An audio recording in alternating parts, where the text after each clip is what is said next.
আমরা এখন পৃথিবীতে, এর আগে কোথায় ছিলাম? তাহলে আমার গোড়া থেকে পড়াতে হবে। আচ্ছা, তাই পড়াচ্ছি। ভুলে গেলি আপনাদেরও লস, আমারও লস।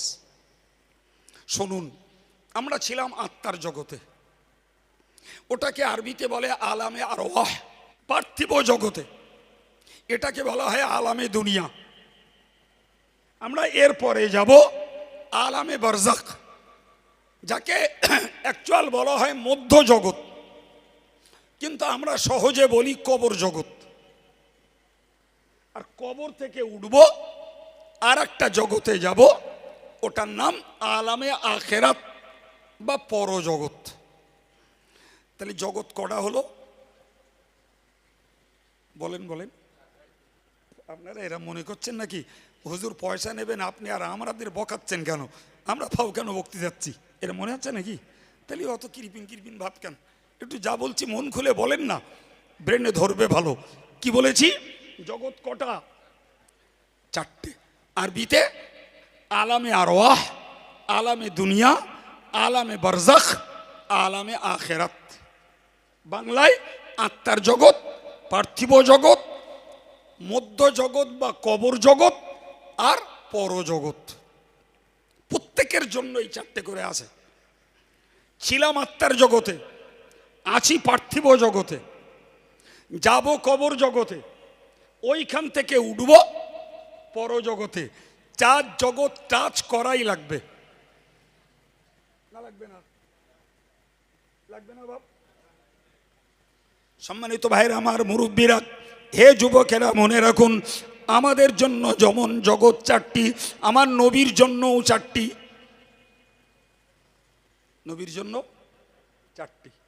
আমার নবীকে আল্লাহ আগে বানিয়েছেন বলেছি, তাহলে এতদিন পর্যন্ত নবীকে আল্লাহ রেখেছিলেন আত্মার জগতে, এরপরে নবীকে পাঠিয়েছেন এই বাস্তব পৃথিবীতে।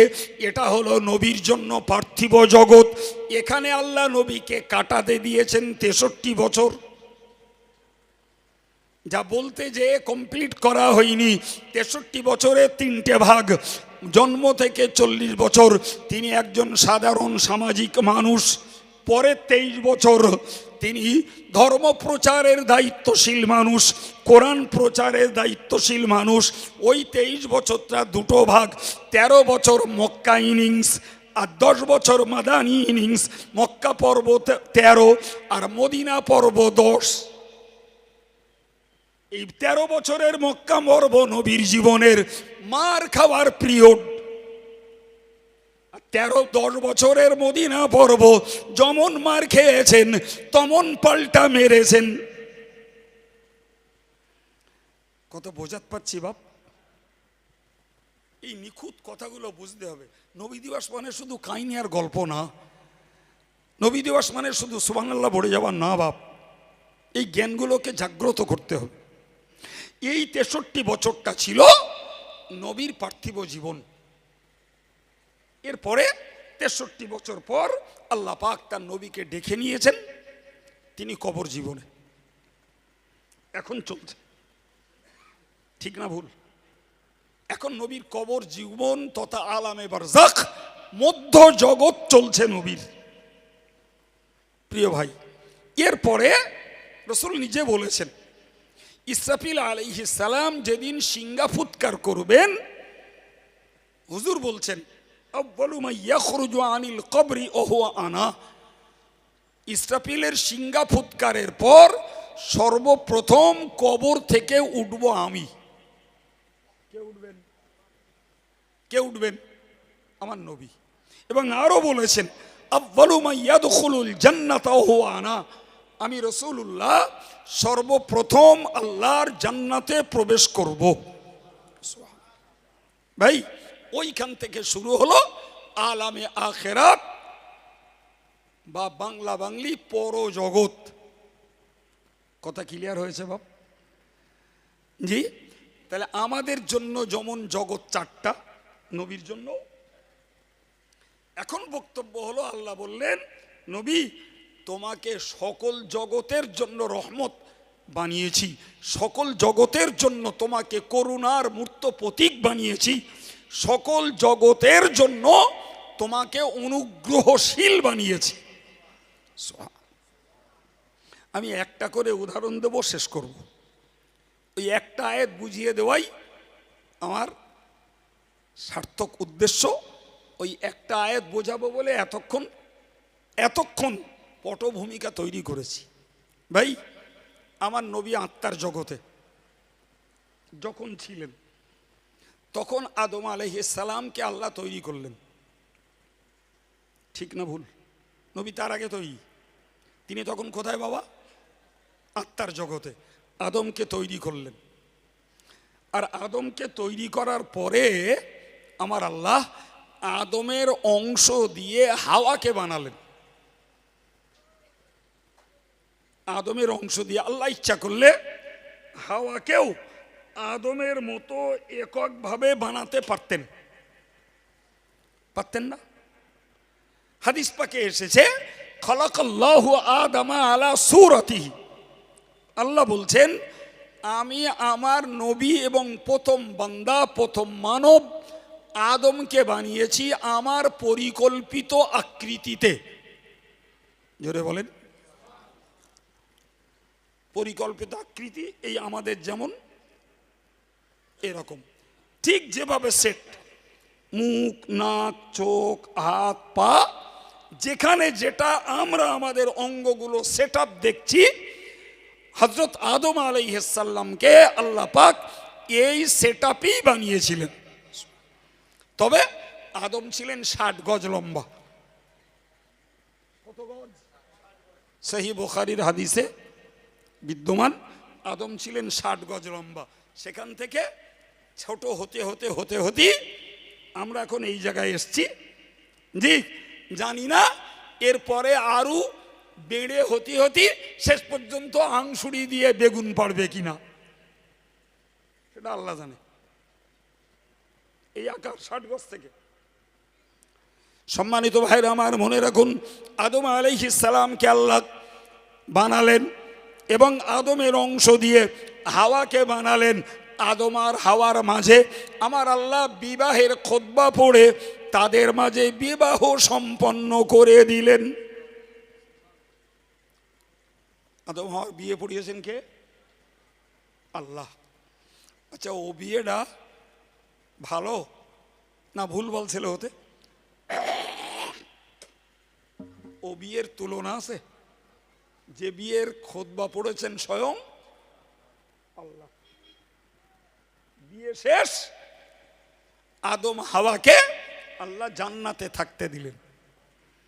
আমার আল্লাহ বললেন, ইয়া আদম উসকুন আনতা ওয়া যাওজুকাল জান্নাত ওকুলা মিনহা রাগাদান হাইসু শিইতুমা ওয়ালা তাকরাবা হাযিহিশ শাজারা। আমার আল্লাহ বললেন, ওরে আদম, তুমি আর তোমার স্ত্রী এই জান্নাতে থাকো, যেথায় ইচ্ছা সেথায় ঘোরো, যা মন চায় তাই খাও। একটা গাছকে ইন্ডিকেট করলেন, একটা গাছকে চিহ্নিত করে বললেন, এই গাছের নিকটেও যেন এসো না, বাকি সব স্বাধীনতা, যেথায় ইচ্ছা ঘোরো, যা মন চায় থাক খাও, সব কিছুই তোমার অবাধ স্বাধীনতা। প্রিয় ভাইরা আমার, হযরত আদম আলাইহিস সালাম জান্নাতে থেকে জান্নাতের আরামে এসে ঘুমিয়ে পড়লেন। ঘুম ভাঙতে চেয়ে দেখলেন পাশে এক পরমা সুন্দরী, রূপ লাবণ্য ঝরে পড়ছে একটা টলটলে যুবতী। এই পৃথিবীর প্রথম মহিলা। এর আগে মেয়ে সন্তান নামে পৃথিবীতে আল্লাহ কাউকে বানাননি। অথচ মহান আল্লাহর কুদরতের কি খেলা, আদম ঘুম ভাঙতেই পরমা সুন্দরী একজন মহিলাকে দেখেই উনি হাত বাড়ালেন, তার গায়ে হাত দেবেন। ওই সুন্দরী মেয়েটাই হাওয়া। উনি বললেন, খবরদার, আমার গায়ে স্পর্শ করবেন না যতক্ষণ আমার মোহর আদায় না করেন। কি চাইছে? মোহর হলো নারী জাতির একটা সম্মান, নারী জাতির পাওনা একটা সাম্মানিক, এটাই হলো মোহর। আমরা ছোটবেলা থেকে দেখে আসছি, জি, আমাদের দেশে ঘরে বিয়ের প্রচলন ছিল, সেখানে বলতো এত টাকা দেনমোহরের পরিবর্তে তোমার সঙ্গে বিয়ে দিলাম। এই কারো মনে আছে? বের মজলিসে জীবনে জাননি এরম বলে না, বলে না? এ জীবনে এরা অর্থও বুঝলো না। আরে দেনমোহর মানে হলো ধার মোহর, দেন মানে ধার। এমন সর্বনাশ, জি, সেই মেয়েটার নিয়ে ঘর করলো, 4টে ছেলে 3টে মেয়ে, তারপরে মরে গেল। এখন খোঁজ নিচ্ছে সে দেনমোহর খুলে দেশ কিনা। আছে না নাই? জানাজার ইমাম দাঁড়িয়ে শিগগির যাও বোরকাত জিজ্ঞেস করে এসো, দেনমোহর খুলে দিস কিনা। আল্লাহ শুকরিয়া, এই অজনসিয়তের বরকতে এখন দেখছি অনেক মানুষ মোহর নগদে দিচ্ছে। মনে রাখবেন, ওই মোহর কিন্তু আপনি একটা দেনদার, পরে লোকের কাছে দেনা করলে ওটা শোধ করা যেমন অজেব, মোহরের টাকার পাওনাদার বউ, ওই বউটারে ও টাকা শোধ করা অথবা কোনো জিনিস দিয়ে তার কাছ থেকে ক্ষমা নেওয়া, এটাও স্বামীর জন্য অজেব। যদি জীবন্ত থাকতে এই কাজ না করা হয়, মনে রেখে দেবেন, যতই বলেন জীবন সঙ্গিনী, যতই বলেন অর্ধাঙ্গিনী, কিয়ামতে হবে কাল নাগিনী, বলবে মোহরের টাকার বিনিময়ে সবটা দিয়ে তাই যাও। মনে থাকবে, যারা দেন মোহরে তথা ধার মোহরে বিয়ে করেছেন, আজও পয়সা দিয়ে কিংবা কোনো মাল সামান দিয়ে শোধ করেননি, অবিলম্বে ওটা শোধ করবার ব্যবস্থা করবেন। অনেক সময় এমন দেখা যায়, স্বামীর আগে স্ত্রী মারা যায়, যায় না? কতবার দিলাম এ ফতোয়া, কত লোকে বলল হুজুর সে আমার স্ত্রী মারা গেছে, সে দেনমোহর শোধ করা হয়নি, এ টাকা কি করবো হুজুর, এখন আমি এখন দেওয়ার মন হচ্ছে। তা আপনাদের একটু বলে দেয়, হ্যাঁ নাকি থাকবে? বলে দে, হ্যাঁ, যদি উপকার হয়। মনে রাখবেন, যদি স্ত্রী দেনমোহরের টাকা স্বামী শোধ না করে, আর স্ত্রী যদি আগে মারা যায়, ওই দেনমোহরের টাকা ওই মহিলার ফারাজি সত্ত্ব যারা যারা পায়, ওই দেনমোহরের টাকা সব তাদের পাওনা। মনে করুন তার ছেলে আছে, তার মেয়ে আছে, তার আব্বা আছে, তার মা আছে, এই কথা বুঝতে পারছেন কি? এই দেনমোহরের টাকা ওই মহিলার ফারাজি সত্ত্বের হকদার যারা, ওর 10 কাঠা জমি থাকলে যারা যারা পেত, এই দেনমোহরের টাকাটা তারা তারা পাবে। যে মশলাটা আপনি বাবা 2 মিনিটে শুনে নিলেন, এই 2 মিনিটের মশলা উদ্ধার করতে আমার অনেক বছর গেছে, আপনাদের 2 মিনিটে শিখে ফেললেন। যাক, আর বলছি না। এখন হাওয়া কি চাইলেন বলেছি বাবু, আবার ওই দেন বলে কি চেয়েছে? আদম আলাইহিস সালাম ফাঁপড়ে পড়ে গেলেন, কিং কর্তব্য বিমূঢ়, কি করব, থাকি তো আল্লাহর জান্নাতে, জান্নাতের মালিকানা আল্লাহর, আমার তো কিচ্ছু নেই। তাহলে হাওয়া যে আমার কাছে মোহর চাইছে, আমি কি দিয়ে হাওয়ার এই দাবি পূরণ করব? তিনি যখন নিজে কোনো ভেবে কিনারা করতে না পারলেন, তখন আল্লাহর কাছে তিনি আবদার করলেন, আপিল করলেন, আল্লাহ, হাওয়া আমার কাছে মোহর চাইছে, আমি কি দিয়ে তার মোহর শোধ করব? সম্মানিত ভাইরা আমার, জগৎ বরেণ্য মুহাদ্দিস হযরতে আল্লামা ইবনুল জাওজি রাহমাতুল্লাহ আলাইহি তিনি তার কিতাবে উল্লেখ করেছেন, ওই সময় আমার আল্লাহ বলেছিলেন, ওরে আদম, তুমি এক কাজ করো, আমার আখিরি জামানার পয়গম্বর, আখিরি জামানার নবী সাইয়্যিদুল মুরসালিন রাহমাতুল্লিল আলামিন মুহাম্মাদুর রাসূলুল্লাহর নামে 20 বার দরুদ শরীফ পড়ে দাও। ওই 20 বার দরুদটাকে আমি হাওয়ার জন্য মোহর নির্ধারণ করে দিলাম। আর একটু মন খুলে, আমার নবীর তখন জন্ম হয়েছে বাপ, আমার নবী তখন আত্মার জগতে, আমার নবী যখন আত্মার জগতে, সেই সময়েতে যে গোটা পৃথিবীর মানব জাতির আদি পিতা আদম এবং হাওয়া, আদম এবং হাওয়ার বিবাহের ব্যবহারিক জীবন শুরু হচ্ছে ওই নবীর প্রতি দরুদ পড়িয়ে। এটাকেই মুহাদ্দিসরা বলেছেন, ওটাই হলো আল্লাহ পাক যার নবীকে রহমত বানিয়েছেন, অনুগ্রহ বানিয়েছেন, নবী আত্মার জগতে থাকাকালীন তার অনুগ্রহ দুনিয়ার মানুষ ভোগ করেছে।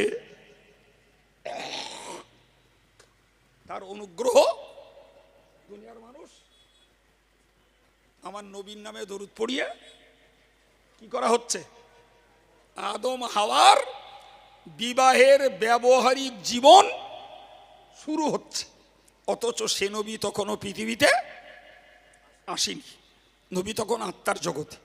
তাহলে নবী আত্মার জগতে থাকাকালীন আমার নবীর দ্বারাই দুনিয়ার মানুষ উপকার পেয়েছে না পায়নি? তাড়াতাড়ি বলুন। পেয়েছে ভাই, আর বলবো না। এরকম উদাহরণ দিলে ওই একটা দিতে দিতেই আমার সময় শেষ হয়ে যাবে, শক্তিও শেষ হবে। ওই একটাকে মনে রাখুন, শুধু এইটুকু মুখস্থ করুন যে আমার নবী আত্মার জগতে থাকাকালীন দুনিয়াবাসী আমার নবীর উপকার লাভ করেছে। সম্মানিত ভাইরা আমার, আমি আপনাকে বিনয়ের সঙ্গে এরপরে বলবো, মনে রেখে দিন, আমার নবী সাল্লাল্লাহু আলাইহি ওয়াসাল্লামকে আল্লাহ পাক পৃথিবীতে পাঠিয়েছেন। তিনি পার্থিব জগতের মানুষ হয়েছেন, 63 বছর কাটিয়েছেন।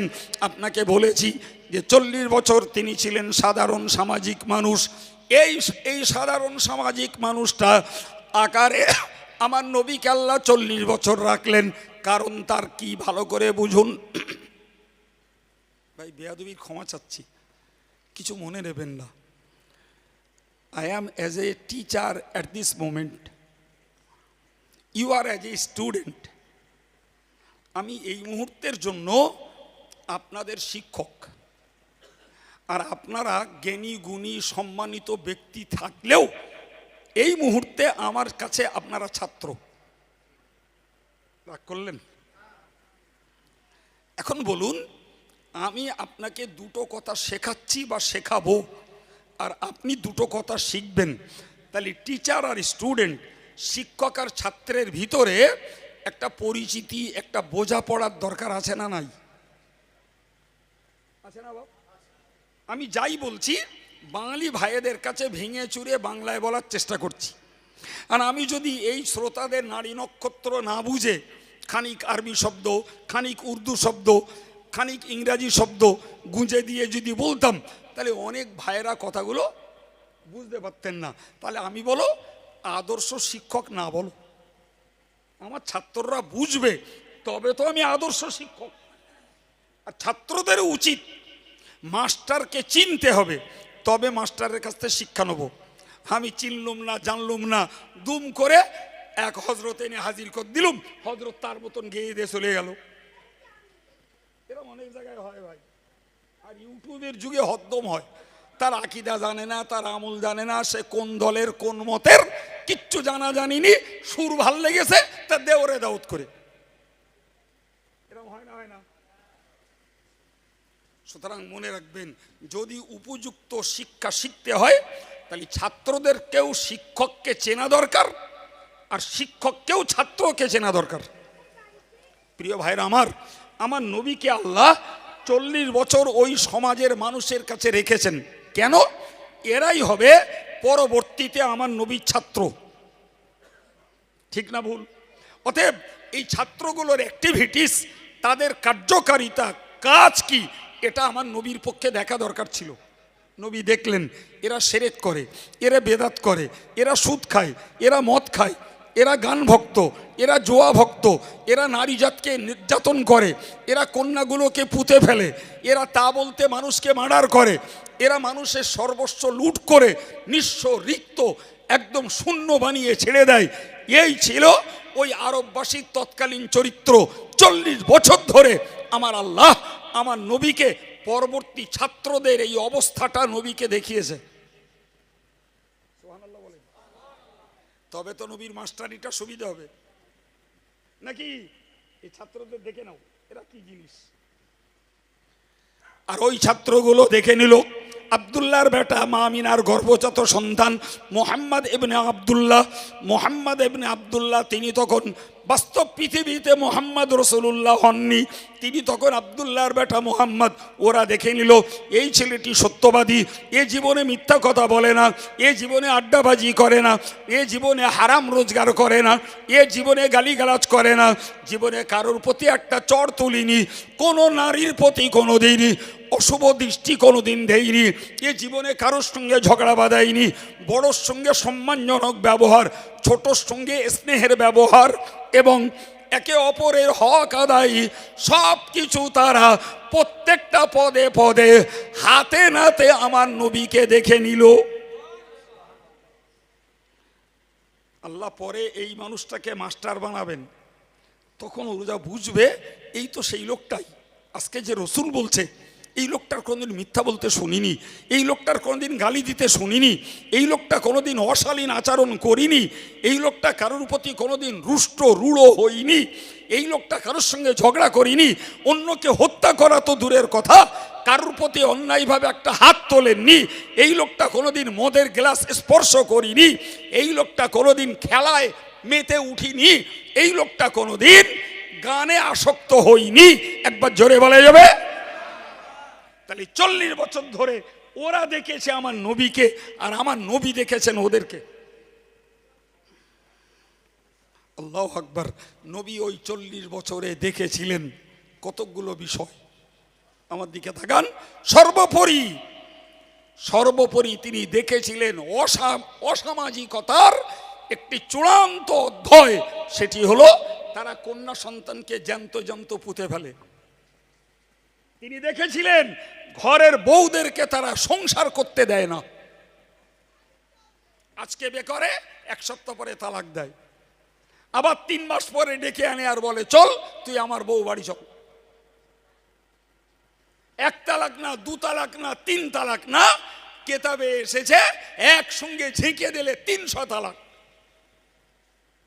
এই ছিল তাদের সামাজিক অবস্থা। একটা বোর পক্ষে মন স্থির করে সংসার দাঁড় করাবার কোনো উপায় ছিল না। বিশ্বাস করুন ভাই, আমাদের সংসারটাকে এর ভারসাম্য রক্ষা করতে স্বামীর যেমন মেহনত করে রোজগার করা দরকার, বউটার তেমন পাহারাদারি করে সেগুলোকে সুরক্ষা করা দরকার। স্বামী যত রোজগার করুক, বউ যদি ওগুলোকে হজম করে দেয়, কোনো স্বামীর পক্ষে ওই সংসারকে প্রতিষ্ঠা করা সম্ভব না। ঠিক না ভুল? সুতরাং একটা সংসার দাঁড় করাতে স্বামীর অবদান যেমন, স্ত্রী লোকটার অবদান কোনো অংশে কম নয়। কিন্তু আরবের মানুষগুলো এমন বর্বর ছিল, ওরা মেয়েদেরকে স্থিরভাবে সংসার করতে দিত না। প্রিয় ভাইরা আমার, আর একটা কথা বুঝুন ভাই, একটা নারী জাতি তার শিশুকালে একটা মেয়ে, তার পরবর্তীতে যৌবনকালে যে একটা ঘরের বউ, আর ওই বউটাই পরবর্তীতে মা। একই মেয়ের 3টে স্তর। ভাইরা আমার, রাসূলুল্লাহ দেখেছিলেন এই আরববাসী এমন অমানবিক, এমন অমানসিক তাদের অত্যাচার, মাগুলো আর বাপগুলো যখন বুড়ো হতো তখন তাদেরকে আর ঘরে থাকতে দিত না। ভাই আল্লাহ শুকরিয়া আদায় করেন, আল্লাহ শুকরিয়া আদায় করেন ওই নবীর ওসিলায় আজকের এই আলেমদের মুখের কথায় মুসলিম ঘরের ছেলে বৌমারা তাদের বৃদ্ধ বৃদ্ধা বাপ মার শ্বশুর শাশুড়িকে যত্ন করতে শিখেছে। আপনি জান, আমার চ্যালেঞ্জ যে মুসলমানের কোনো বুড়ো বুড়িকে আপনি বৃদ্ধ আশ্রমে পাবেন না। কিন্তু যান আপনি বৃদ্ধ আশ্রমে, প্রচুর পরিমাণে নন মুসলিমদের ঘরের বুড়ো বুড়িরা ছেলে চাকরি করে, বৌমা চাকরি করে, ওই বুড়ো শ্বশুর আর বুড়িমা শাশুড়ির ঘগঘগানি কাশি সহ্য করতে রাজি না, তাদের উহ আহ বাবারে মারে এরা শুনতে রাজি না। 5,000-এর জায়গায় 10,000 মাসে দেবো, যাও বৃদ্ধাশ্রমে জমা করে এসো। কিন্তু শুকরিয়া আল্লাহর দরবারে ওই নবীর খাতিরে, ওই নবীর কথার বিনিময়ে মুসলমান ঘরে ছেলেরা বৌমারা, এরা গরিব হোক, এরা দরিদ্র হোক, তারপরেও মায়ের সেবা, বাপের সেবা, বাপ মার ট্রিটমেন্ট, হয়তো পয়সা কারুর কম, সে সেবা কম দিতে পারে, পয়সা কারুর বেশি, সে বেশি দিতে পারে, কিন্তু অন্যদের মতো বৃদ্ধ আশ্রমে দিয়ে আসে না। এই কথা বলছেন না কেন? থাকে তো আমার বলবেন, আমি আমার কথা উড্র করব। হে মুসলমান, একটু বুঝতে হবে, আমার নবী পাক সাল্লাল্লাহু আলাইহি ওয়াসাল্লাম ওই আরববাসীদেরকে যেন এই রকমটাই বুঝিয়েছিলেন, তোমরা আজকের কন্যাকে হত্যা করছো, কিন্তু বলো না, ও ছেলে, ওগো ভাইয়েরা, তোমরা বলো, তোমার বাপ, তোমার নানা যদি তোমার মাকে এরূপ ধাঁধায় মেরে দিত, তাহলে তোমার মতন ছেলের এই পৃথিবীর মুখ দেখা সম্ভব হতো না। ঠিক না ভুল? তোমার নানা যদি তোমার মারে জ্যান্ত পুঁতে ফেলে দিত, গালে নুন দিয়ে মেরে দিত, তুমি ছেলে কোথার থেকে আসতে পৃথিবীতে?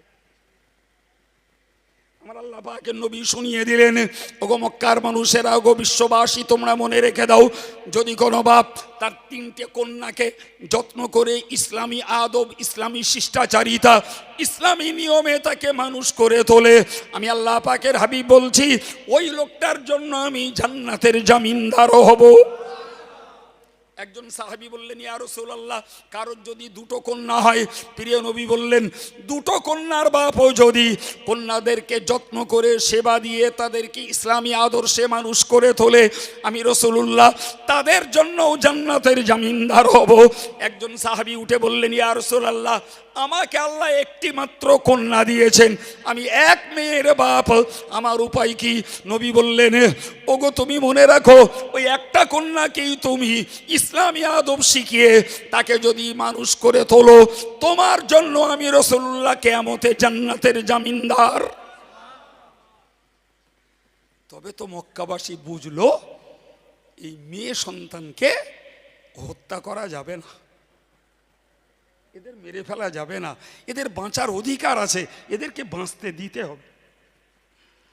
আমার আল্লাহ কোরআনে বলেছেন, ওয়ালা তাকতুলু আওলাদাকুম খাশিয়াতা ইমলাক, ওগো মক্কাবাসী তোমরা মনে রাখো, আমার আল্লাহ বললেন, হে বিশ্ববাসী তোমরা মনে রাখো, সন্তানদেরকে কি খেতে দেবে এই ভয়ে তোমরা সন্তানদেরকে মেরে ফেলো না। খাওয়ানোর মালিক তুমি না। আজকের বেজাতি বিধর্মীদের কথা ছেড়ে দেন, মুসলমানদেরও কপাল পুড়েছে, এরা নিয়ম শিখেছে, আমরা 2টো, আমাদের 2টি, তাতে যদি হয় প্লাস মাইনাস আরও খুশি, মানে একটা ছেলে একটা মেয়ে হলি আনন্দের আর শেষ নেই। এরা বলতে শিখেছে যে হুজুর, সেই একটা ছেলে নিলাম আর সেই থেকে একটা মেয়ে নেবো, আজকে ছেলেটার 10 বছর হয়ে গেছে, তার হচ্ছে না। কত বড় বেয়াদব ছেলে মেয়ে যেন ওইটি নিজে নিজে বানিয়ে নেয়। এই কথা বলছেন না কেন? এ কথা লোকে বলে না, বলে না।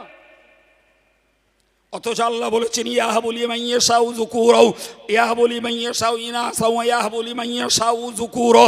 আল্লাহ পাক যাকে ইচ্ছা করেন মেয়ে সন্তান দেন, যাকে ইচ্ছা করেন ছেলে সন্তান দেন। আও ইউযাব্বিজুহুম যুকরানা ওয়া ইনাসা, আল্লাহ যাকে ইচ্ছা করেন ছেলে মেয়ে দুটোই সন্তান দেন। আবার বললেন, ওয়া ইয়াজআলু মান ইয়াশাউ আকিমা, আল্লাহ যাকে ইচ্ছা করেন বেজো বানিয়ে দেন, কোনো সন্তান দেন না। ব্যাপারটা কার? চিল্লে বলে আল্লাহ বলতে, তাও মনে হচ্ছে যেন পেছনে মোদি বন্দুক নিয়ে দাঁড়িয়ে রয়ে, আল্লাহ বলার এমন বেগ। কে? আল্লাহ। আজও এই শিক্ষিত সমাজে এমন কপাল পোড়া রয়েছে, একটা বউয়ের যদি 2টো মেয়ে হয়, শাশুড়ি তার প্রতি অত্যাচার করে আর অপদার্থ ছেলেটা তারে তালাক দেওয়ার ধান্দা করে। এরা কোন জাতের মুসলমান? যদি মেয়ে হওয়ার জন্য বৌমা দায়ী হয়, তাহলে 50% দায়ী তো তোর ছেলে। তা বউটার তালাক দিচ্ছি কারণ ছেলেটার বাড়িতে বের করে দে, যে তোর ওর সে ছেলে নিকো শুধু মেয়েরে এভিটে তোর খাওয়া হবে না, বেরিয়ে পড়ে কানতে। অত্যাচার শুধু পরের মেয়েটার ওপরে। হ্যাঁ, আছে না নাই? রে ভাই রে, ওরকম কত কেস আমার রেডারে ধরাস, আমি গাল গপ্প করি না কো। ছি, এই নাকি এরা শিক্ষিত, এই নাকি এরা মুসলমান। এদের এখনো আকীদা ঠিক হয়নি যে আল্লাহ চাইলে সন্তান দেবে, আল্লাহ চাইলে শুধু মেয়ে দেবে, আল্লাহ চাইলে শুধু ছেলে দেবে, আল্লাহ চাইলে কারো দুটো ছেলে তিনটে মেয়ে উভয় লিঙ্গের সন্তান আল্লাহ দেবে। এটা ছেলের দোষ না, মেয়ের দোষ না, নিজস্ব কারোর হাত না। এই কাণ্ডজ্ঞানটাও প্রচুর মুসলমানের আজও নেই। ভাবা দরকার ছিল, আমার নবী চারটে চারটে মেয়ের পিতা, জয়নাব, রোকাইয়া, উম্মে কুলসুম, ফাতেমা, চার কন্যার পিতা আমার নবী। চারটেকেই পরিষেবা দিয়ে বিশ্ববাসীকে দেখিয়েছেন আমি বিশ্বনবী, আমি মহানবী।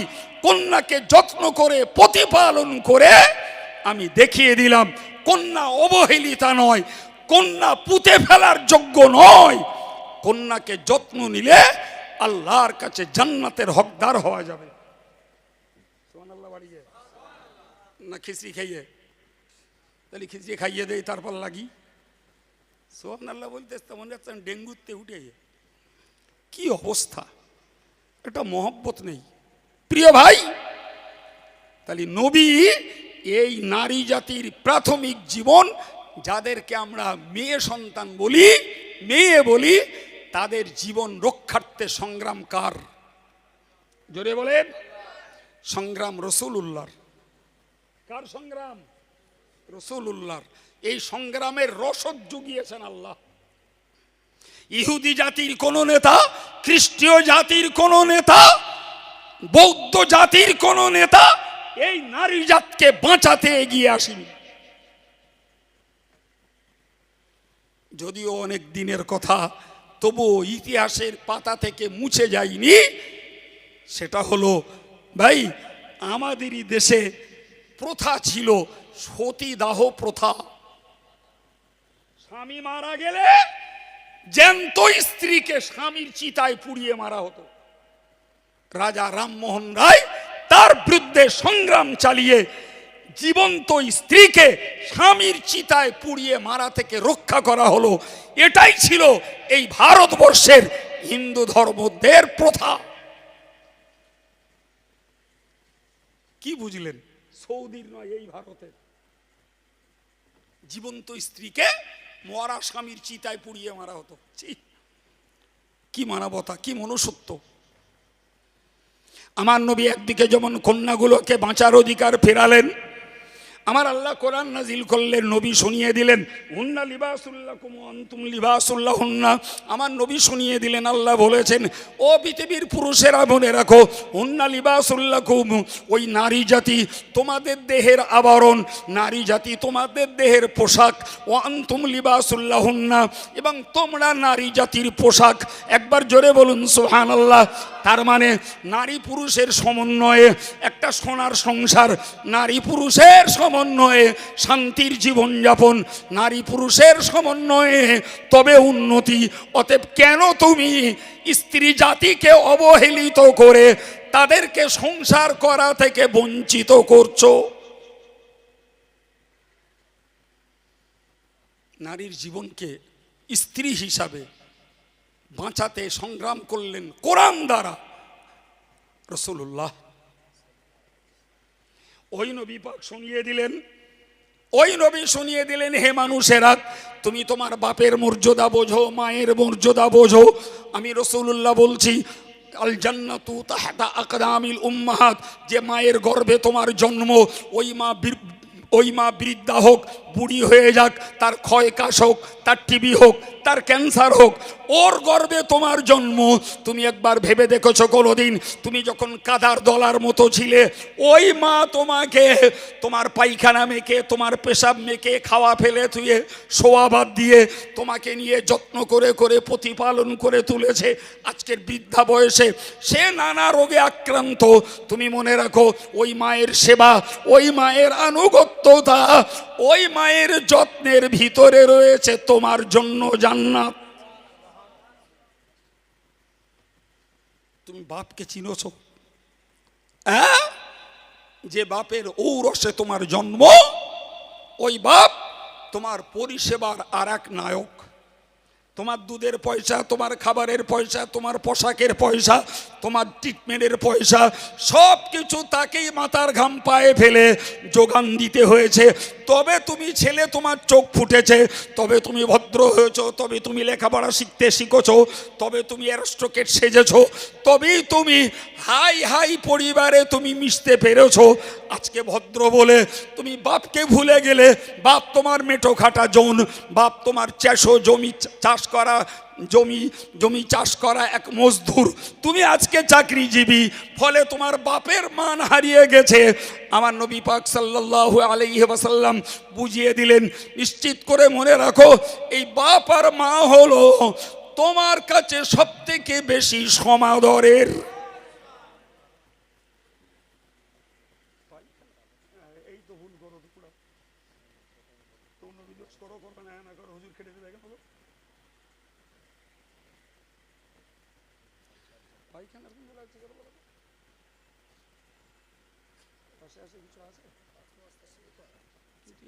হঠাৎ লাগছে, এতক্ষণ লাগছে না, এক্ষুনি লাগছে।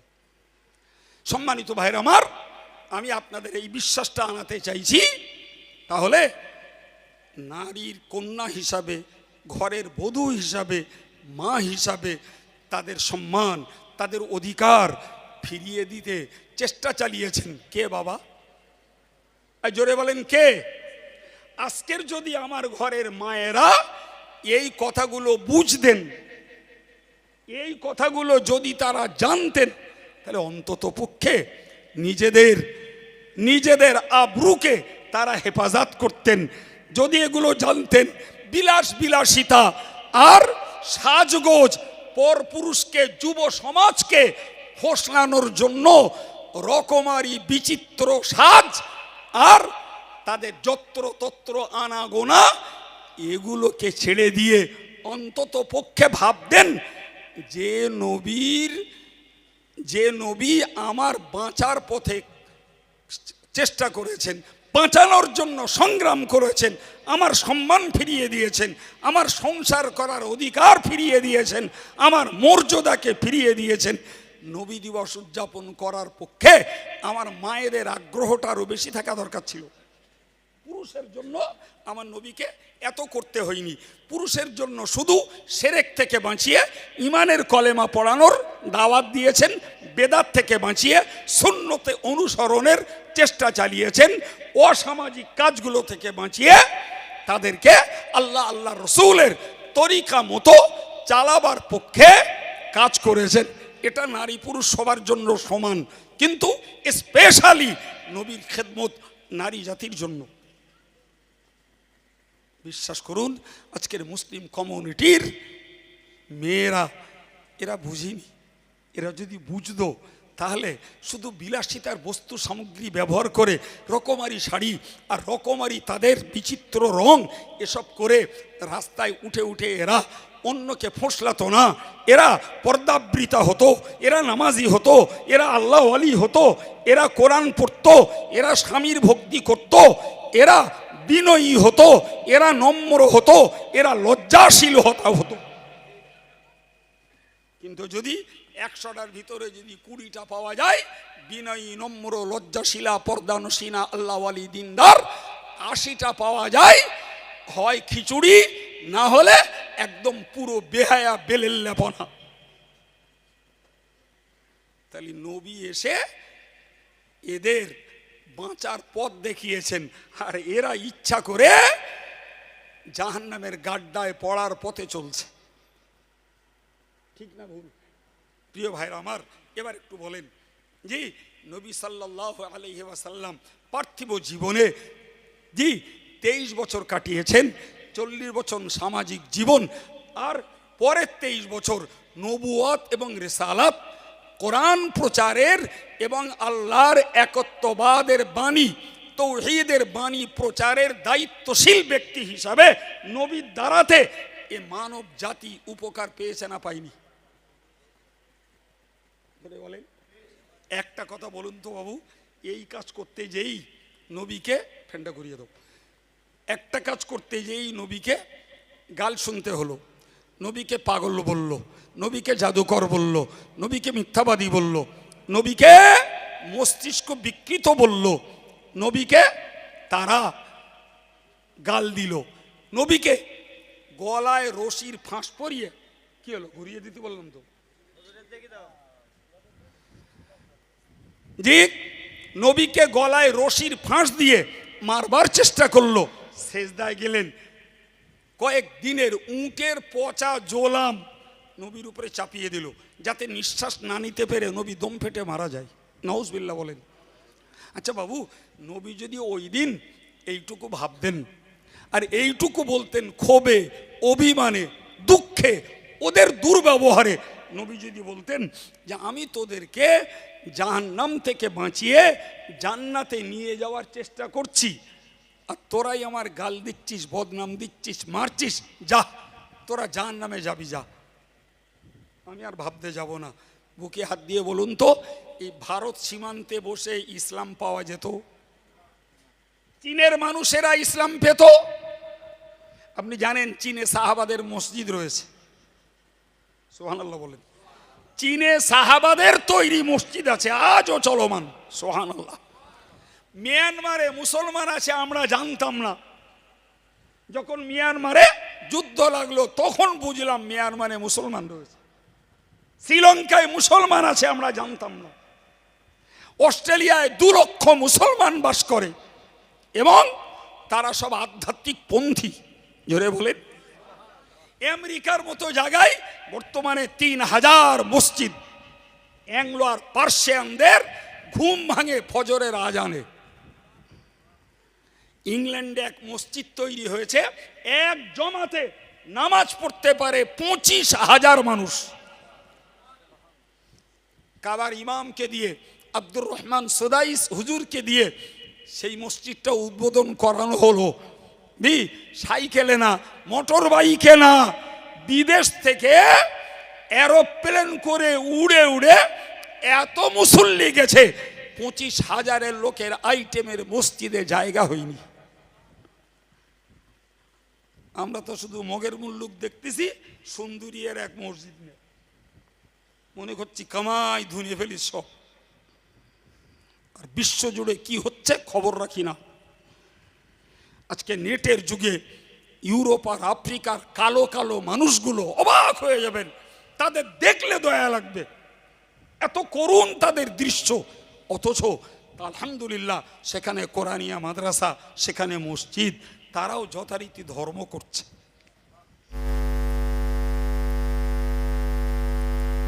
তো যতটা মানুষ মজলিসে আছেন, আমার ধারণা ওয়াজ শোনার মতো বেশ কিছু যুবক এবং বৈষয়িক মানুষ মনে হয় বাইরে আছে। এই মজলিসটা কালকে হবে না, আর আজকেও অল্পক্ষণের মধ্যে মজলিসের সমাপ্তি ঘটবে। তার মানে এই যা কিছু সাজানো গোছানো পরিবেশ, এর খরচ শেষ, ঠিক না ভুল?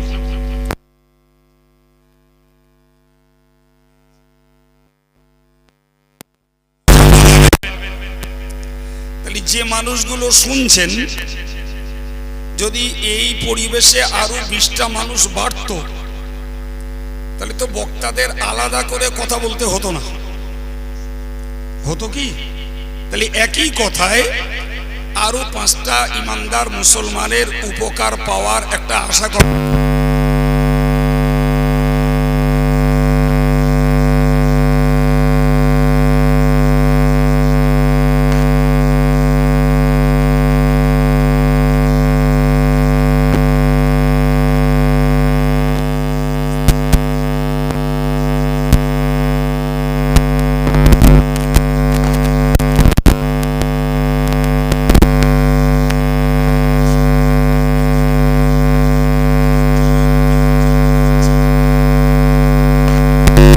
জাতিটাকে ভাবা উচিত ছিল যে নবীকে পৃথিবীতে না পাঠালে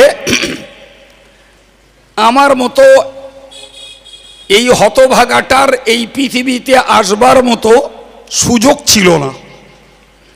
সেই নবীকে পৃথিবীতে আল্লাহ পাঠাবেন বলেই আমার মতো দুর্ভাগাটাকে আল্লাহ পৃথিবীতে পাঠিয়েছেন। তাহলে এক কথায় বলতে পারা যায় যে আমার পৃথিবীতে আসবার ওসিলা হলো আমার নবী, ঠিক না ভুল?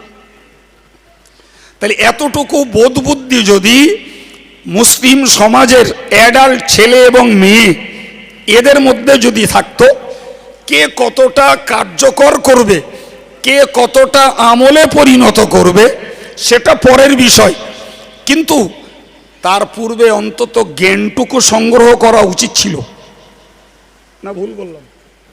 বিশ্বাস করুন, আমি জোর গলায় বলছি, 100টার মধ্যে 80টা মুসলমান নবীকে চেনে না, নবী সম্পর্কে বোঝে না, নবীর সম্পর্কে এদের ন্যূনতম কণ্ঠজ্ঞান নেই।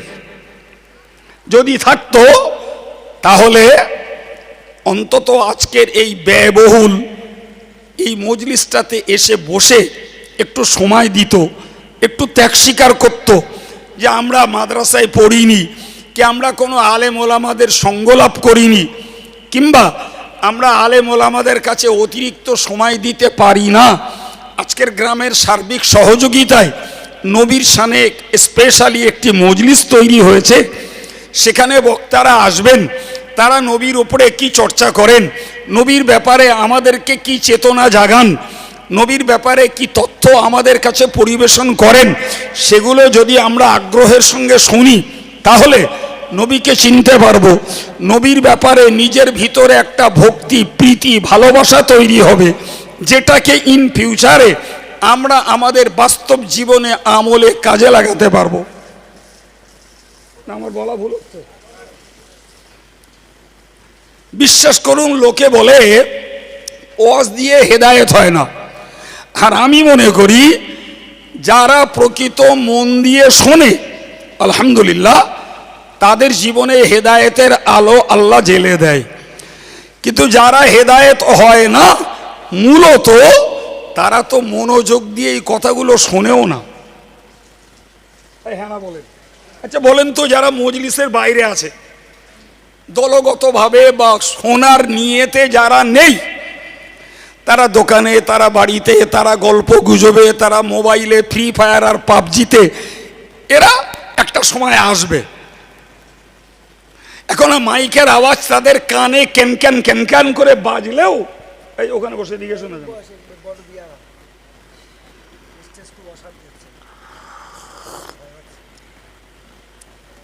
এদের কানে মাইকের আওয়াজ বাজলেও এর একটি কথাও ওরা অ্যাটেনশনলি শোনে না, একটা কথাও ধরে রাখবে না। তাহলে কি লাভ হলো?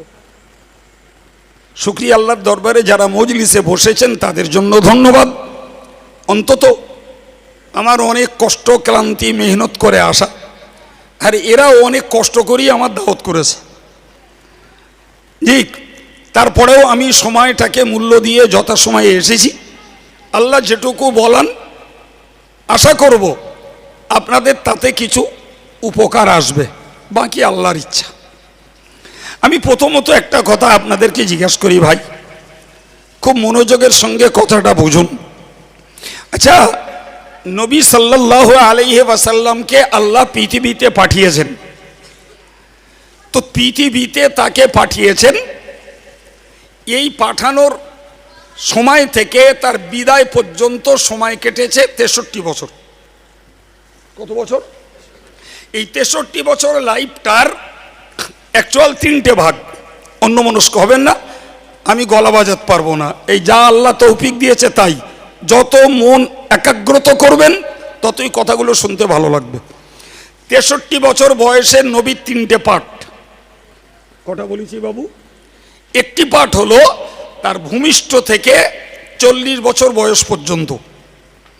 এই পাঠটা হলো তিনি একজন সাধারণ সামাজিক মানুষ। মনে থাকবে?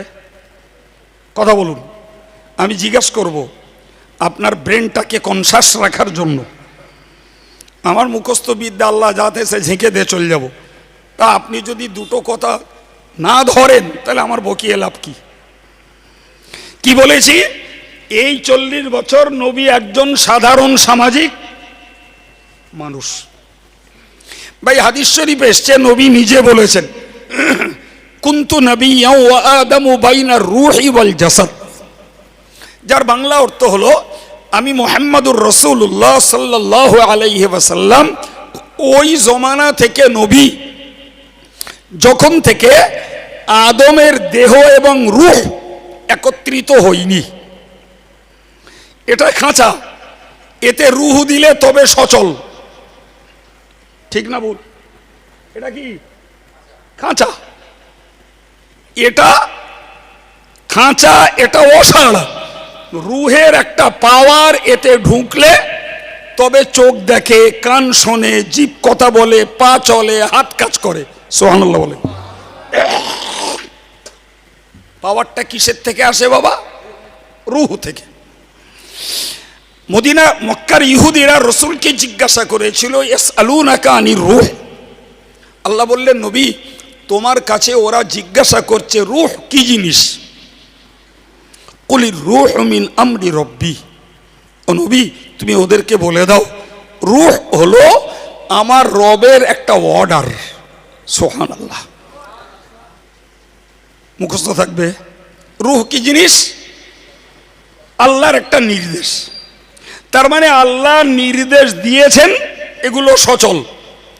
আল্লাহ নির্দেশটাকে উইথড্র করে নেবেন, এগুলো অচল, ঠিক না ভুল?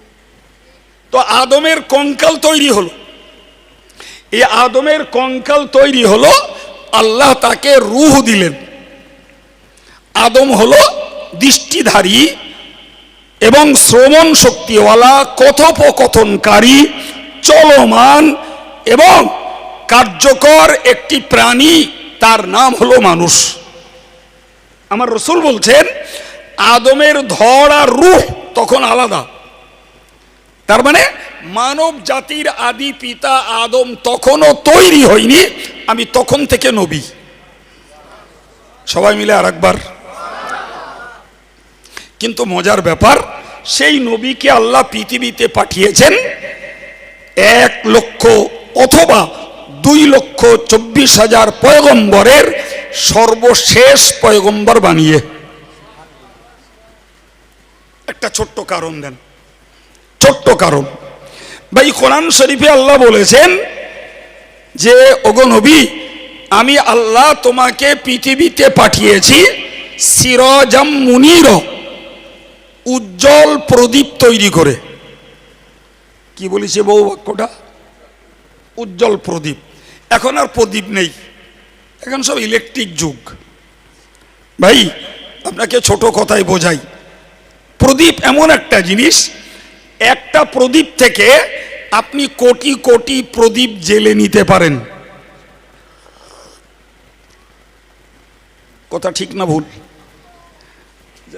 আপনারা চা দেওয়া দেখছেন, ওটা দেখে নেন, তাই তারপর বলি।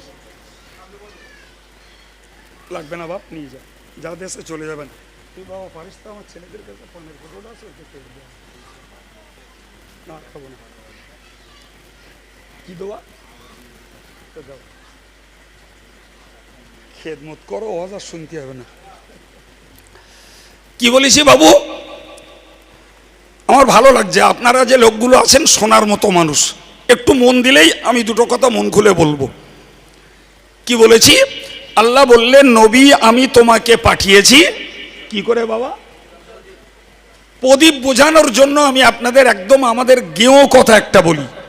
আমরা ছেলেবেলায় পড়েছি একদম গ্রাম্য কথায়, টেমির আলোয়। মনে পড়ে কারুর?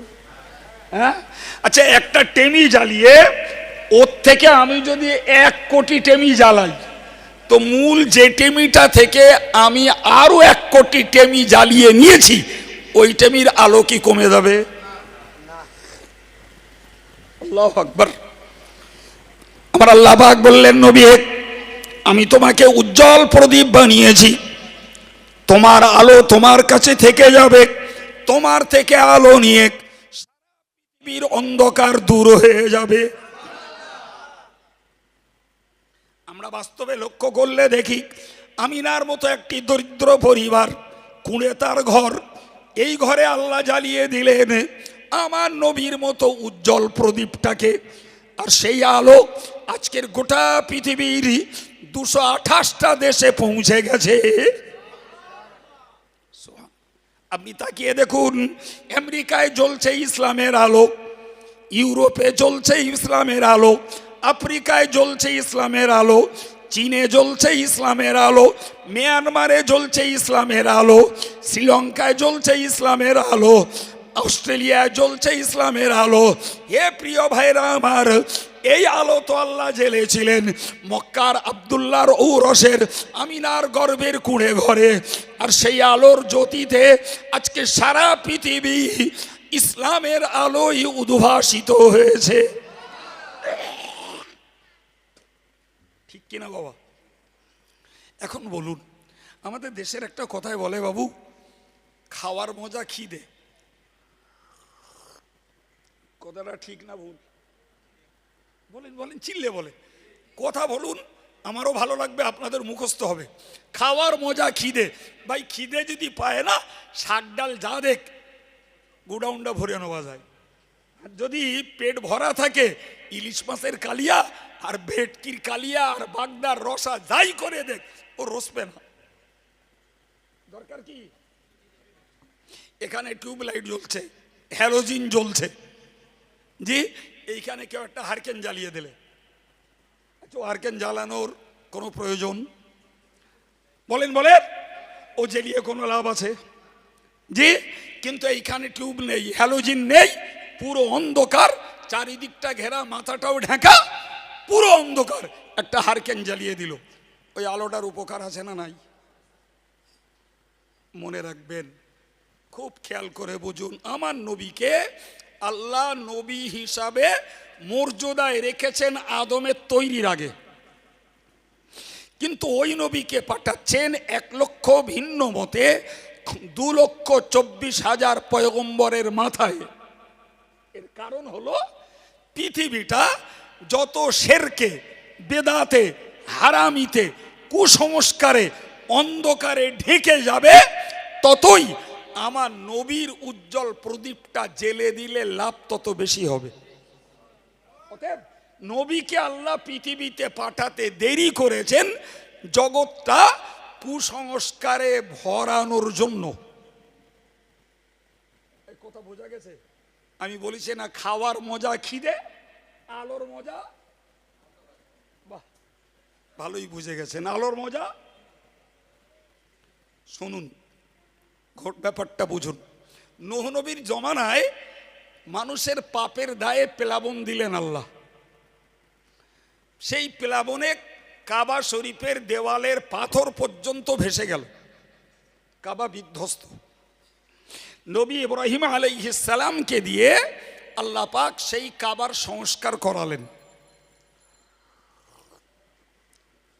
কিসের জন্য? কাবাকে কেবলা বানিয়ে মানুষ নামাজ পড়বে তাই। নবী ইব্রাহিম আলাইহিস সালাম বাপ বেটাই মিলে কাবার সংস্কার করলেন, কিন্তু সংস্কার করে নবী ইব্রাহিম আলাইহিস সালাম খানিকটা হতাশ। কেন?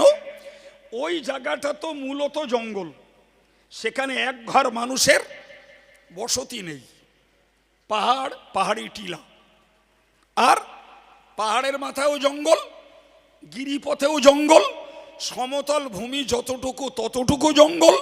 এই জঙ্গলের মাঝে আল্লাহর প্রাচীন সম্মানিত ঘর কাবা মৌজুদ। সুবহানাল্লাহ।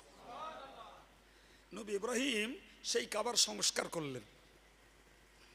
সংস্কার করার পরে উনি হতাশ হলেন যে আমি তো কাবা সংস্কার করলাম, কিন্তু কাবায় আসবে কে? যারা আসবে তারা করবে ডাকি? তারা তো কিচ্ছু জানে না। ওইখানে যারা বসতি স্থাপন করবে বা করছে তারা যাযাবর, তারা রিফিউজি, তারা কলোনি, কেউ স্থায়ী বাসিন্দা নয়। সম্মানিত ভাইরা আমার, কাবার সংস্কার শেষ করে হযরত নবী ইব্রাহিম আলাইহিস সালাম আল্লাহ পাকের কাছে চাইলেন, রব্বানা ওয়াবআস ফীহিম রাসূলাম মিনহুম ইয়াতলু আলাইহিম আয়াতিকা ওয়া ইউআল্লিমুহুমুল কিতাবা ওয়াল হিকমাতা ওয়া ইউযাক্কিহিম। ওগো আল্লাহ, আমি তোমার কাছে দোয়া চাইছি। আল্লাহ, এই জাতি মূর্খ, এই জাতি অজ্ঞ, এরা লেখাপড়া কিছুই জানে না। আল্লাহ, এদের যদি জ্ঞান না থাকে, এদের যদি আকীদা ঠিক না থাকে, এরা যদি তোমার একত্ববাদকে বিশ্বাস না করে, এরা যদি তোমার কালাম না জানে, এরা যদি পাক না পাকি না জানে, এরা উজু গোসল না জানে, এরা কেমনে নামাজ আদায় করবে? রব্বুল আলামিন, মূর্খের দ্বারাই তোমার ইবাদত তো সম্ভব নয়। তোমার কাবাকে সংস্কার করেছি আর তোমার কাছে মিনতি করছি, আল্লাহ তুমি এদের জন্য একটা মাস্টার পাঠিয়ে দাও। আর একটু জোরে, একটা মাস্টার পাঠাও। যদিও আয়াত পাকে শব্দটা রয়েছে রসুল, আমি বলেছি মাস্টার।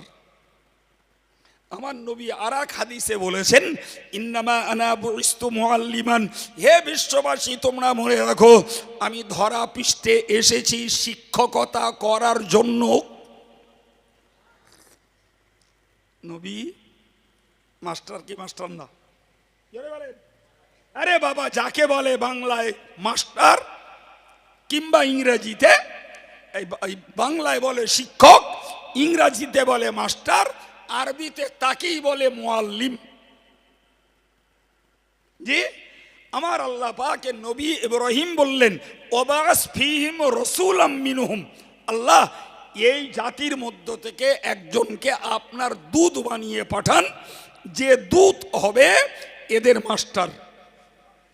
কি করবে সেই দূত? সেই মাস্টারের কাজ হলো ইয়াতলু আলাইহিম আয়াতিক, আপনার আয়াতগুলোকে এদের কাছে পড়ে শোনাবে।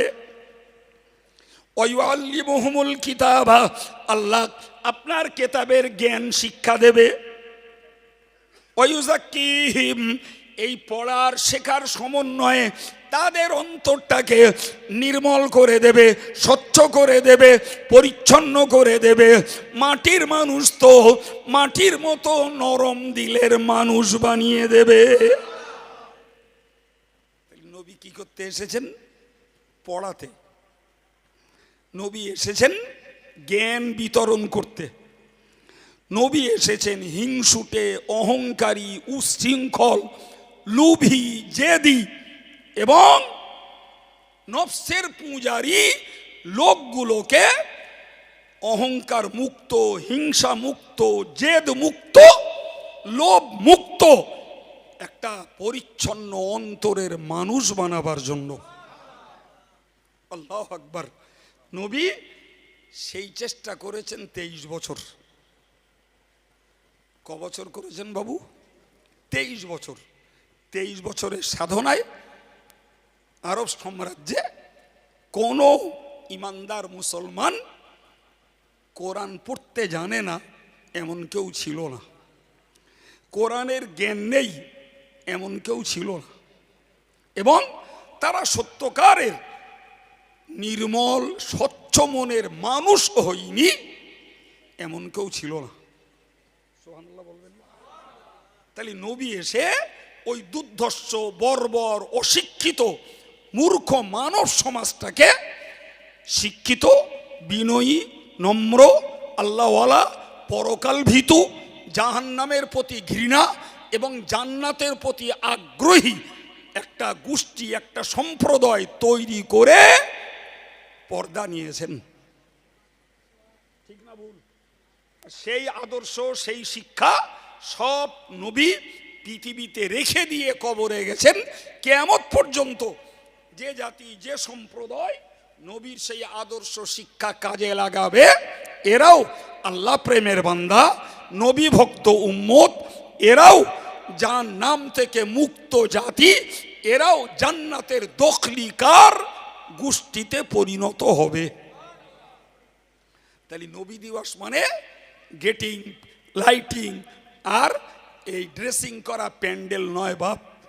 নবী দিবস হলো মানুষ হওয়ার জ্ঞান লাভ করা, নবী দিবস হলো আল্লাহকে মানার পথ খোঁজা, নবী দিবস হলো নবীকে চিনে নবীর মান্যতা দেওয়া। এমন যত তৈরি হবে ততই আমাদের খরচ সার্থক। প্রিয় ভাইরা আমার, আমি কি বলতে বলতে এই জায়গায় এসেছি, আমার আলোচনায় ফিরে যাচ্ছি। আমি আল্লাহ নবীকে সম্মানিত করে রেখেছিলেন আদম সৃষ্টির পূর্বেও, মনে আছে? এই বলে তাকে পাঠিয়েছেন সর্বশেষ নবী আকারে।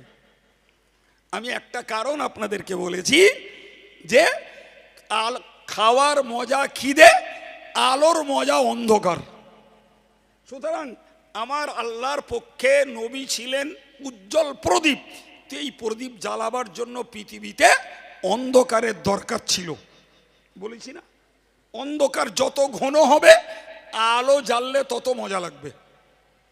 আপনি দেখেন, হযরত নবী ঈসা আলাইহিস সালাম আসমানে উঠে গেছেন, আর নবীর ঈসার আসমানে উঠে যাওয়ার পর থেকে 610 বছর পার হওয়ার পর আল্লাহ আমার নবীকে নবুয়ত দিয়েছেন।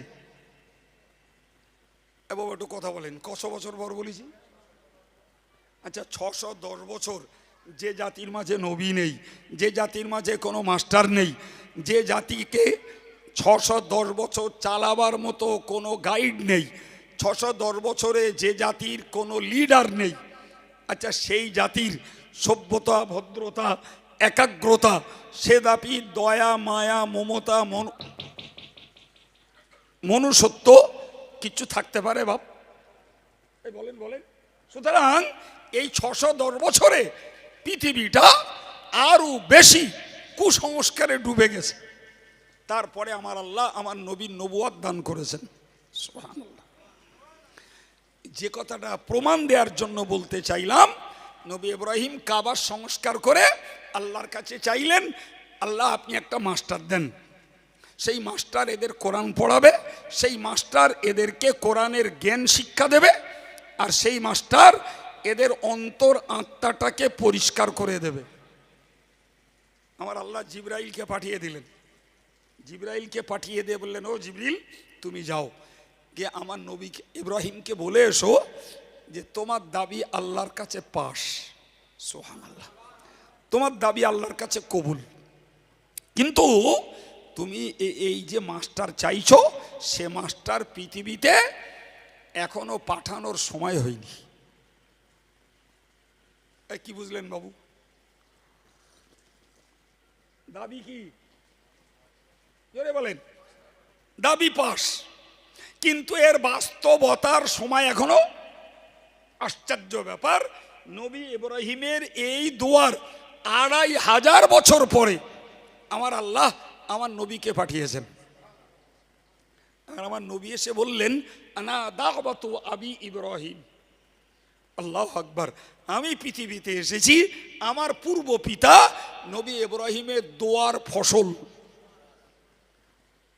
মিল আছে কেমন দেখছেন? তিনি 2500 বছর আগে দোয়া করে বিদায় নিয়েছেন, আর 2500 বছর পরে আমার নবী এসে বলছেন আমার ওই পূর্ব পিতা ইব্রাহিম দোয়া করেছিলেন, যে মাস্টার চেয়েছিলেন আমি সেই মাস্টার, যে রসুল চেয়েছিলেন আমি সেই রসুল। একবার জোরে বলেন। তাহলে বোঝা গেল আমার নবী মর্যাদায় ছিলেন, কিন্তু কার্যগত ডিউটি শুরু হয়েছে অনেক পরে। তাই না বাপ? এই কথা বুঝতে পারছেন? আপনারা সারা জীবন এরকম সবাই শুনে আসেন একটা আয়াত, ইমাম সাহেবও বলতে পারেন, ওমা আরসালনাকা ইল্লা রাহমাতাল লিল আলামিন। ও নবী, আমি তোমাকে পাঠিয়েছি গোটা জগৎ সমূহের জন্য করুণা বানিয়ে। একবার জোরে বলা যাবে? আর একটু জোরে বলুন। কি বানিয়ে পাঠিয়েছি? কি বানিয়ে পাঠিয়েছি? কি বলেছি বলেন তো? করুণা, অনুগ্রহ। আরবিতে ওটাকে বলে রহমত। শোনেননি আয়াত কোনোদিন? আমার তো মনে হয় কানে পড়েছে যে আল্লাহ বলছেন, ওগো নবী আমি তোমাকে রহমত করে পাঠিয়েছি। কাকে? আমার নবীকে। আমার নবী নিজে বলছেন, ইন্নী বুইস্তু রহমাতান, আমি পৃথিবীতে এসেছি মানুষের জন্য দয়া করতে, অনুগ্রহ করতে, সহানুভূতি দেখাতে। ওয়ালাম উবাস লাআনান, আমি অভিসম্পদ দিতে আসিনি, আমি পৃথিবীতে বদদোয়া করতে আসিনি, আমি পৃথিবীতে কারোর অকল্যাণ, কারোর খারাপি, কারোর মন্দত্ব চাইতে আমি পৃথিবীতে আসিনি। একটু জোরে বলা যাবে না? প্রিয় ভাইরা আমার, এটা নবীর সহিহ হাদিস আর ওটা কোরআন। এবার আপনাকে আমি শান্ত মাথায় একটা বিষয় বোঝাবো। আগে নিজে একটা বুঝি বাবু। এই আমরা এখন আছি পৃথিবীতে, প্রিয় নবী সাল্লাল্লাহু আলাইহি ওয়াসাল্লামের তার এই আপোষহীন সংগ্রাম, আল্লাহ তাকে পাঠিয়েছেন পৃথিবীর মানুষের মাঝে শান্তি প্রতিষ্ঠা করার জন্য।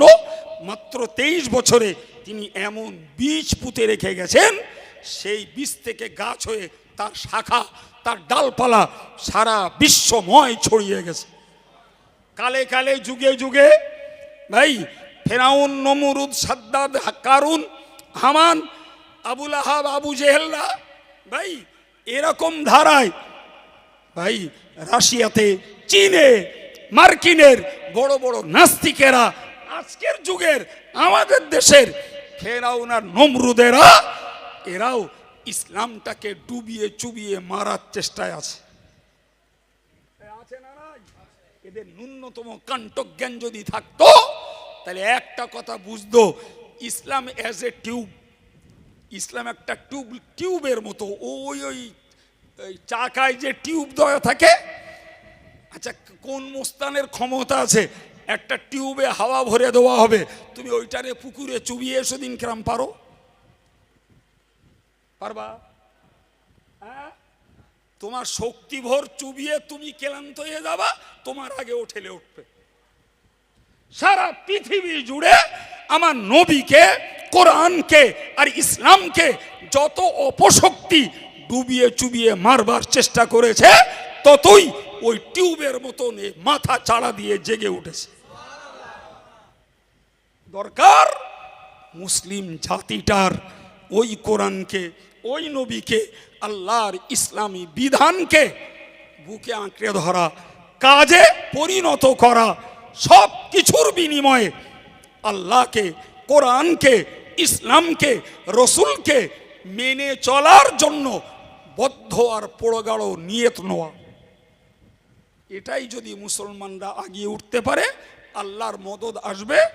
অপশক্তি, অপপ্রচার, সাম্প্রদায়িক শক্তি দূর হয়ে যাবে। দরকার আমাদের একাগ্রতা, দরকার আমাদের মনস্পৃহা, দরকার আমাদের আল্লাহ আল্লাহ রসুলকে মানার আগ্রহ। প্রিয় ভাইরা আমার, অনেক দিন আগে সুন্দরিয়ায় ওয়াজ করেছিলাম।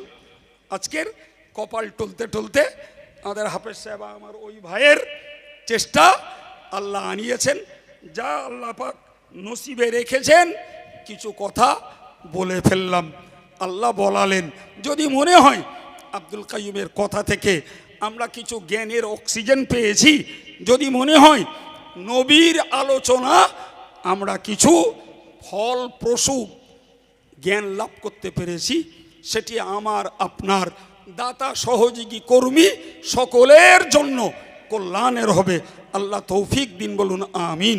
দরুদ শরীফ। আল্লাহুম্মা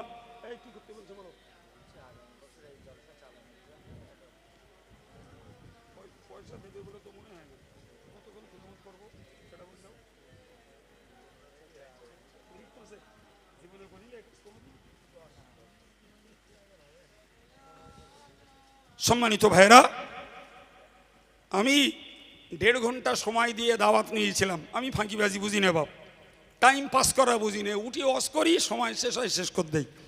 তো অটোমেটিক কাঁটা 12টায় ছুঁইছে, তার মানে আমার হায়াত শেষ হওয়ার পথে এই স্টেজের। তারপরেও আমার ভাইদের একটু দাবি, আগামী বছর এই নবী দিবস উদযাপন হবে। আপনারা এতে রাজি আছেন? হ্যাঁ না বলেন। পয়সা দিতে হবে, সে তো চাবুই, কিন্তু তার আগে ভাবতে হবে। ভাই এই পরিবেশটা গড়েছেন বলেই কিছু কথা শোনা গেল, এই পরিবেশটা গড়েছেন বলেই আমাদের গোনা মাফ হবে, এই পরিবেশটা গড়েছেন বলেই আমাদের সওয়াব হবে, এই পরিবেশটা গড়েছেন বলেই আমাদের মৃত আত্মা, বাপ মা, দাদা দাদি, নানা নানি, এদের জন্য একটা সবরেসানির সুযোগ হবে। জি, তো আগামীতেও নবীর নামে স্পেশালি এই মজলিস তৈরি হোক, এই কামনা বাসনা নিয়ে আমি আপনাদের কাছে দাবি করছি বাবু, কারা পারেন টাকা দেবেন, চাল ডাল আলু দেবেন, একটু যদি মেহরবানি করে বলেন। জি, বিনিময়ে নবীর রুহানি দোয়া পাবো, বিনিময়ে হাসরের দিনে নবীর সাফাআত পাবো, এতটুকু আত্মবিশ্বাস। আমি বলছি আল্লাহ নরম করে দেয়, একটু বলুন, আমি 500 টাকা দেবো, 1000 টাকা দেবো, 25 কিলো চাল দেবো, 10 কিলো ডাল দেবো, 1 বস্তা আলু দেবো। প্রিয় নবী সাল্লাল্লাহু আলাইহি ওয়াসাল্লামের তার এই আপোষহীন সংগ্রাম, আল্লাহ তাকে পাঠিয়েছেন পৃথিবীর মানুষের মাঝে শান্তি প্রতিষ্ঠা করার জন্য।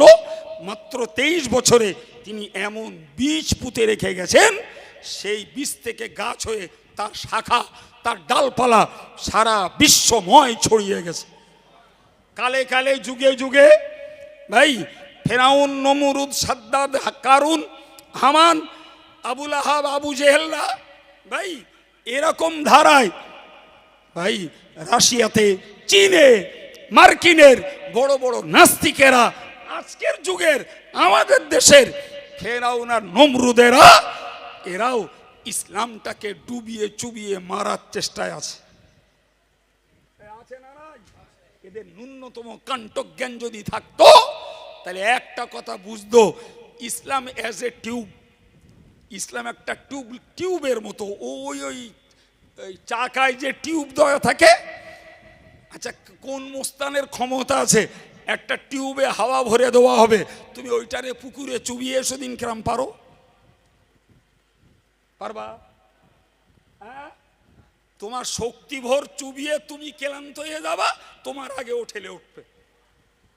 সারা পৃথিবী জুড়ে আমার নবীকে, কোরআনকে আর ইসলামকে যত অপশক্তি ডুবিয়ে চুবিয়ে মারবার চেষ্টা করেছে, ততই ওই টিউবের মতন মাথা চাড়া দিয়ে জেগে উঠেছে। দরকার মুসলিম জাতিটার ওই কোরআনকে, ওই নবীকে, আল্লাহর ইসলামী বিধানকে বুকে আঁকড়ে ধরা, কাজে পরিণত করা, সব কিছুর বিনিময়ে আল্লাহকে, কোরআনকে, ইসলামকে, রসুলকে মেনে চলার জন্য বদ্ধ আর পোড়গাড়ো নিয়ত নেওয়া। এটাই যদি মুসলমানরা আগিয়ে উঠতে পারে, আল্লাহর মদদ আসবে, অপশক্তি, অপপ্রচার, সাম্প্রদায়িক শক্তি দূর হয়ে যাবে। দরকার আমাদের একাগ্রতা, দরকার আমাদের মনস্পৃহা, দরকার আমাদের আল্লাহ আল্লাহ রসুলকে মানার আগ্রহ। প্রিয় ভাইরা আমার, অনেক দিন আগে সুন্দরিয়ায় ওয়াজ করেছিলাম, আজকের কপাল টলতে টলতে আমাদের হাফেজ সাহেব, আমার ওই ভাইয়ের চেষ্টা আল্লাহ আনিয়েছেন, যা আল্লাহ পাক নসিবে রেখেছেন কিছু কথা বলে ফেললাম। আল্লাহ বলালেন, যদি মনে হয় আব্দুল কাইয়ুমের কথা থেকে আমরা কিছু জ্ঞানের অক্সিজেন পেয়েছি, যদি মনে হয় নবীর আলোচনা আমরা কিছু ফলপ্রসূ জ্ঞান লাভ করতে পেরেছি, সেটি আমার আপনার দাতা সহযোগী কর্মী সকলের জন্য কল্যাণের হবে। আল্লাহ তৌফিক দিন, বলুন আমিন। দরুদ শরীফ। আল্লাহুম্মা